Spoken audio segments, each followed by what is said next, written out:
आपको भी आप ज्यादा अच्छे से बता पाएंगे क्या शीला जी अपने साथ ये दुख ये चुभन लेकर गई हैं कि उनके साथ गलत हुआ?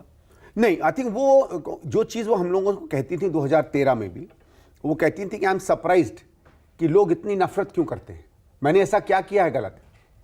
वो जानती थी क्या उन्होंने किया है ना। और देखिए वो ये नई एज की पॉलिटिशियन नहीं थी कि सोशल मीडिया पे आप कुछ कह दीजिए, व्हाट्सएप पे झूठ आए तो सत्य माना जाए, उसमें जो कह दीजिए वो लोग समझेंगे। जब उनको निर्भय के कारण उन पर सवाल पूछे जा रहे थे, कॉमनवेल्थ पे उन पर सवाल पूछे जा रहे थे, तो वो तो बार बार कह रही थी कि सवालों में ही कुछ नहीं है।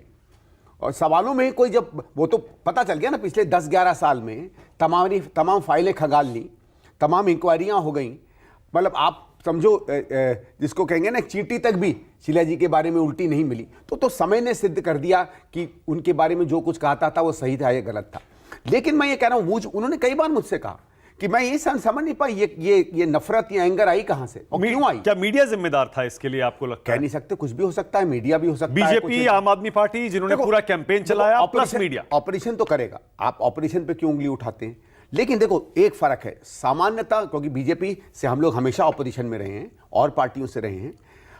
हर पार्टी की एक क्या होता है कि सत्य असत्य के बीच में एक अर्ध सत्य होता है और एक होता है एग्जैजरेशन। ज्यादातर पार्टियां कैंपेन में वहां घूमती है, 10 का 20 कर देंगी, 10 का 15 कर देंगी। आदमी अगर दो चीजों में लिप्त पाया जाता तो उसमें संदेह पैदा करेंगी। अगर आपने चाकू उठाया तो कहेंगी हो सकता है मार ही रहा था, इतना तक जाता है। हाँ। लेकिन एक व्यक्ति जो सब्जी काट रहा है उसको आप डकैत डिक्लेयर करा दें, अगर आप एक आदमी एक महिला की मदद कर रहा है तो उसको बलात्कारी डिक्लेयर करवा दें, जो कहीं से लेना देना नहीं है, इस तरीके का माहौल अगर आप किसी पार्टी के बारे में बना दें और लोग उसको स्वीकार करने लगे और लोग आपको सत्यवादी हरिश्चंद्र मानने लगे और जो सच बोल रहा है उसको झूठा और महाझूठा मानने लगे, तो समझ में नहीं आता ये क्यों हुआ। तो केजरीवाल जी का हृदय परिवर्तन क्यों हुआ है? मैंने उनसे इंटरव्यू किया, उन्होंने 2 बार कहा कि मैं शीला जी का बहुत सम्मान करता हूं, बहुत अच्छी मुख्यमंत्री थी वो। देखिए वो सब छोड़िए, ऐसा है, देखो सीधी बात है, मैं आपका कत्ल कर दूं, हाँ, आपका घर लूट लूं, आपके पैसे से अपनी इमारतें बना लूं, अपनी इंडस्ट्री बना लूं, ठीक है, आपके घर वालों को अपना बना लूं, माफ करिए एक भद्दा एग्जांपल दे रहा हूं। हाँ। और जब सब कुछ मेरा हो जाए, जब आप सड़क पर आकर खत्म हो जाए तो कौन, नहीं यार आदमी तो वो बहुत अच्छा था।